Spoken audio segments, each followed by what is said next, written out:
eh. Alam na natin lahat halos eh. Ang number one lang naman talaga na ayaw ng kaaway, yung magkaroon tayo ng kalusugan eh. Dahil ang kalusugan, ang basis ng ating kaisipan. Kaya nga sabi dito sa, ibig ko siguro basahin ito, ang sabi, na napakahalaga na ating mabigyan ng daan. Ang sabi nga eh, siguro ikaw na rin ang bumasa. Kasi gusto kitang magbasa eh. Medyo yung kaninang binasa mo. Ayan, okay. Dito tayo, Dok, sa yung may mga check ba, Dok? Oo, yung okay. una mong binasa na sabi mo maganda talaga. Sabi dito, if the stomach is not properly cared for, the formation of an upright moral character will be hindered. You see? Sa Testimonies Volume 9, page 160 yun. So, dito talaga kitang-kita natin na napakalalim, na talagang meron talagang issue, meron talagang relationship yung ating character dun sa mga kinakain natin. So, ipapagpatuloy ko to. Sabi dito sa Testimonies Volume 3, page 492, but those who are slaves to appetite will fail in perfecting Christian character.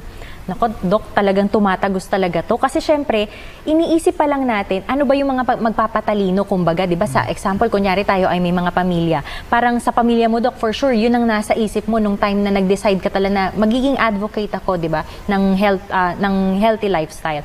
So, isa pa, Dok, ito sa Testimonies Volume 2, page 400, sabi naman dito, it is impossible for those who indulge the appetite to attain to Christian perfection. So, ibig sabihin, yung sanctification process na binanggit naman dun sa quotations ni Miss White sa Great Controversy, na bago raw natin ma-receive ang seal of God, ay kailangan daw ma-overcome natin ang lahat ng mga imperfections na sa pamagitan ng grasya ng Panginoon, by the grace of God, nabibigyan na tayo ng kapangyarihan para magawa natin yung imposibleng magawa natin. Alam natin, hindi natin kaya. Kasi we are born sinner. But because of the gift of grace, di ba yung Titus 2:11, babaguhin niya tayo, magiging godly tayo. Amen. Yun yung biyaya eh. Kaya lang, pag nalimutan natin yung power ng biyaya, siyempre, biyaya ng mensahe ng pangkalusugan, gift ito eh. Na nagkaroon tayo ng ganyan liwanag. Tayo lang yung may antidote. Alam niyo ba yung antidote ng inabanggit ko lagi rito sa Our High Calling? Ang antidote pala, para magkaroon tayo ng sinless state, yung 8 laws of health. Di ba binabasa natin lahat? Na ito palang pagsunod sa 8 laws of health, ito pala yung pinakasikreto na ma-attain natin yung DNA na everyday ng pakikipagbaka na overcome natin ng kasalanan. We are not actually assuming or something that a year from now or few months from now ay makapag-overcome ako. No, hindi pwede tayong ganun. Daily tayo. Laban ito everyday. Yes. It is really a great controversy. Bakbakan ito, gera ito. Gera saan? Sa human nature. Kailangan mapalitan tayo ng divine. Dahil hindi natin kaya sa sarili natin. So pag ang divine nature na yung nasa puso natin, at kaya nga meron tayong covenant o commitment, di ba, yung 10 Commandments, magkakaroon ka ba na bangin ng Diyos sa harapan ko? Yes, I do. Sabi are you willing not to take the name of the Lord in vain? Yes, I do. Are you willing to keep the Sabbath day? Yes, I do. Covenant yan. Ang tanong, are you going to eat proper nutrition? Yes, I do. Are you going to take exercise every day? Yes, I do. Commitment ito.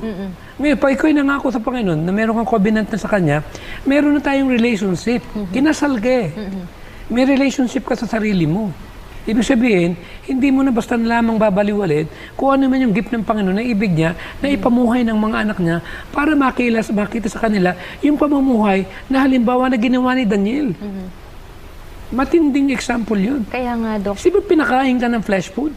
Tinanggihan mo. During that time, pag tinanggihan mo yan, alam mo na. Opo, kasi ano yun, batas kumbaga ng hari, di ba? Batas ng hari, hindi mababali. Anong pinili niya? Daniel 1:16, gulay. At napag-aralan ko sa nutrition. Punta tayo sa nutrition. Itong gulay pala ng ito, napag-aralan na rin ng mga doctorate ng nutrition. Ito palang burning gulay, kung tawag ni green blood, green pigment, green chlorophyll.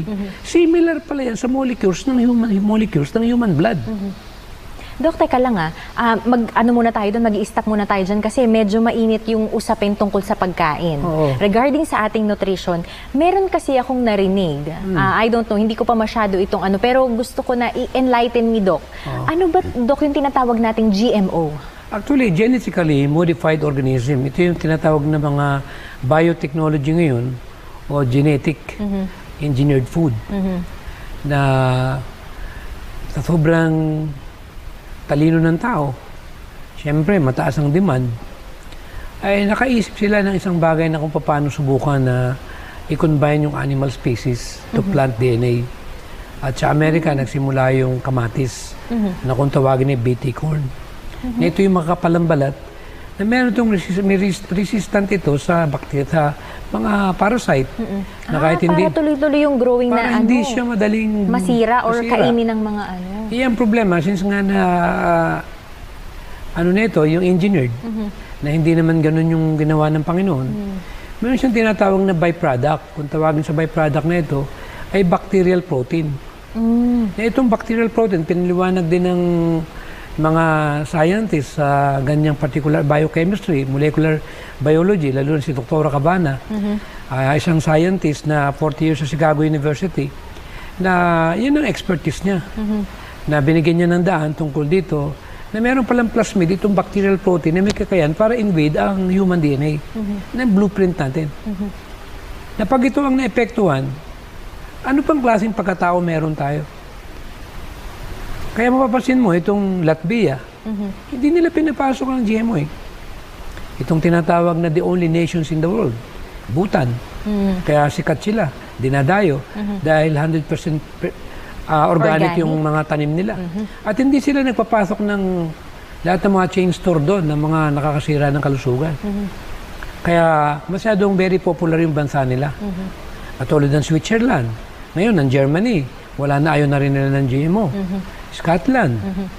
So, ang point ko dito, bakit yung may bansa, isang bansa, itong Bhutan, how come that yung king nila ay merong malasakit sa bansa nila? Eh tayo, nag-iisa lang yung katawan natin. Bakit hindi natin bigyan ng masusing kapamaraanan na huwag nating bayaan na lamang na makapasok sa atin yung mga pagkain na alam naman natin na hindi makakabuti dyan? Dahil isa lang to. At kung pag-aaralan natin sa medical book, talagang pag sinabing cancer, cellular DNA ang sira dito.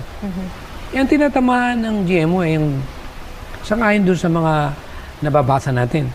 At pangalawa, marami na rin naman ngayon na nakakaalam sa internet na hindi na ito bago.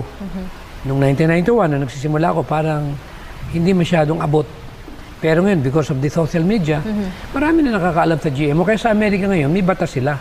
Kaya ilagay mo yung kung non-GMO certified.